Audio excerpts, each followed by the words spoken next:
beta is here for the second time, and it has come back with a vengeance. When it first came out last week, the servers started out so bad. Some people had no problems, and some people were on in 2 hours, but up until like 9 hours after it released, not so pleasant. And there was some lag in games, but for the most part, after that, it handled itself well. A lot of videos with the reviews go on that aspect that is a prediction for the game, that the servers are going to be crap. Well, I'm here to bring you an honest review of what I've played in Call of Duty Infinite Warfare. When you spawn into the game, you get a big flash on your HUD based on whatever rig you are. But you also get the chance to change the direction you're facing, maybe change your stance and your weapon a little bit too, which is nice because that adds just a little touch, even if it's just like 0.1 of a second, to rushing. If you're a rushing player like me, that's pretty cool, actually. But is rushing beneficial in this game? How do the maps go for it? The maps, the rushing, everything works. But one thing that Call of Duty Infinite Warfare has wrong with its maps is the amount of routes you can take. You see a lot of people right now are complaining about the flow of the maps. The flow is genuinely fine, and the spawning is genuinely fine. However, based on where you spawn, you're going to have at least 2 to 4 different directions to go in order to get from point A to point B, wherever you want to go, wherever the fights are across the map. And that does not work, because it happens countless times where you will walk past an enemy where they're going.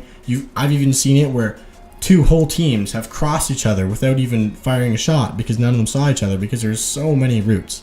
There's so many redundant things as well. In the corner of a map, there could be some sort of vending machine or something, and you can walk around it on all sides, but it's redundant. No one's going to go on the outside of that, and if they do, they're going to miss the person who's staying right beside it. It's things like that in the map that ruin the flow, but the flow is still there. It is still continuously there. The weapons in this game all act as their roles should. The sniper is a sniper, although they really should be nerfed. The assault rifle does its job at medium range. The SMG does its job. You can't and you don't want to contact someone with an AR at long range or sniper at long range with an SMG, because unlike Call of Duty Ghosts, which is what this game feels a lot like, you don't have enough range with your SMG. They have neutered the range, and it's beautiful because you actually need to be close to your enemies in order to ensure yourself to get a kill. Whereas other Call of Duties, you can probably do long range engagement. Now, I've done 1 or 2 with the SMGs, but it's very rare and hard to pull off. The grenades, there's no basic grenade. The default grenade you start with explodes once or twice more after it initially explodes.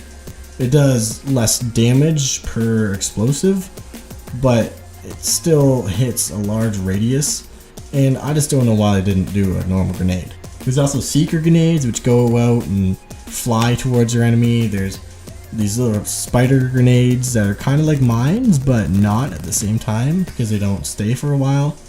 There's a whole bunch of different things. And the special grenades you get are very interesting as well. There's one that's like a satellite link where it's a motion detector where you can see where enemies are on the map. Kind of. It pops up Destiny style. And I just think that's kind of redundant. I don't think that needs to be there. So they've really tried to change it up, change up gameplay with their maps and their weapons. And they did, but it just doesn't make a whole lot of sense. Add on the rig abilities, which there is about 3, I think there's 3 per rig, as well as different perks per rig. And then all your visual customizations. And all the rigs seem equally usable. There doesn't seem to be one that's 100% better than another, which is great. You earn their score streaks faster than in Black Ops 3. And you will get killed by them a few times in a match. But they don't seem overpowered. Not at all, actually. The gameplay is actually unlike any other Call of Duty. It's easy to compare it to Black Ops 3 and Ghosts as if they had a baby, but it still doesn't quite feel like either of those games. You still have the same movement abilities as you do in Black Ops 3. and the time to kill is like Ghosts, just a little bit longer. But when I was playing it, it didn't feel like I was playing a Call of Duty game I had played before, which was interesting because coming into the game, I figured it was going to be very similar to Black Ops 3. I figured it was not going to be much change, and I wasn't actually going to get the game.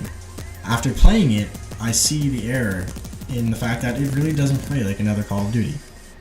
It's not one of the classic games, and that does deter me a bit because I enjoyed MW2, I enjoyed all the older ones, and I grew up on Call of Duty 2. But I think the thing we need to know and analyze when we're looking at these games is these new Call of Duties, they aren't like the old ones, and we need to just accept that these are totally new games. Look at each Call of Duty, look at each Halo, look at each subsequent game, unless it's a really story-driven game, as something new. This is new. If it was like Modern Warfare 4, then we'd have to look at the previous games. But this is not that, and I think we need to look at that when we're looking at this game. I enjoy the multiplayer, and I will play it a bit. It's not going to be my top game, and I didn't enjoy everything. But this game is, at its base, enjoyable to play.